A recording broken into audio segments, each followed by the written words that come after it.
तर किशोरीताई यांच्याकडे आपण, तर किशोरी पेडणेकर आपल्यासोबत जोडत. किशोरीताई, अत्यंत धक्कादायक अशी बातमी आहे, आपली श्रद्धांजली. हो, मुळामध्ये सकाळी उठल्यानंतर 7 म्हणजे 6:30 पावणे 7च्या आत आम्ही नेहमीच उठतो आणि आपण टीव्हीवर जास्तीत जास्त देवाची हे वगैरे लावतो. पण 8:45ला माझ्या एका मित्राचा फोन आला की बातमी पाहिली का. मी म्हटलं काय झालं. म्हणे नाही, बातमी बघ मग कळेल. लावताच क्षणी टीव्ही, म्हणजे आता कुठच्या चॅनलवरनं माहिती नाही, पण आमच्याकडे पटकन लागला तो TV9 लागला. तर मी म्हटलं अरे बापरे, आणि 2 मिनिटं म्हणजे खालीच बसले. कारण त्या व्यक्तिमत्वाशी खूप काही आम्हाला जवळ जाता आलं नाही, परंतु लांबून का होईना पण उत्तुंग व्यक्तिमत्व होतं आणि अष्टपैलू. कधीही काही कुठलाही प्रश्न विचारा आणि महाराष्ट्राबद्दलची तळमळ आणि महाराष्ट्रातला कोणा आणि कोणा म्हणजे कोपरा आणि कोपरा बोलतो ना, ते ज्ञात असलेलं व्यक्तिमत्व आणि त्यात करून पवार घराण्यातलं. आणि म्हणजे आम्हाला अगदी राजकारणात आम्ही जेव्हा आलो तेव्हापासून मी त्यांना बघत आहे, थोडंफार आम्ही त्यांच्यासारखं फॉलो करत होतो. असं इतकं म्हणजे क्रूर नियती कशी होऊ शकते, ते असे आता अनेक वारंवार घडतायत. याच्यावर काय लक्ष देणार आहेत की नाही, एक असं घडतंय. जी किशोरताई, राज्याचं किती मोठं राजकारण हे अजित पवार यांच्या जाण्यानं झालंय.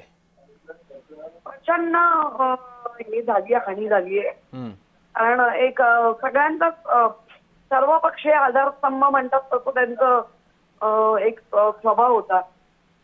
अनेकांना मार्ग काढून दिले, तर मार्गामध्ये व्यवस्थित आणि एखादा त्यांचा जो लोकप्रियता होती तर प्रचंड जी किंवा आजही आहे.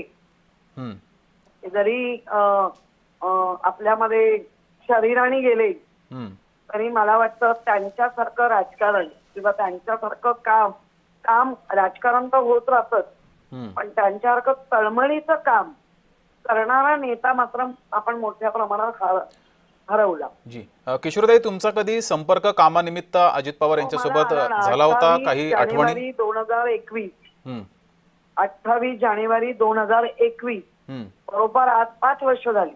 मी महापौर असताना त्यांनी हेरिटेज वॉक घेतला होता. त्यावेळेला मुख्यमंत्री उद्धवजी होते आणि आदित्य पर्यावरण आणि शिष्टाचार मंत्री होते आणि मी त्यावेळेला मुंबईची महापौर होते.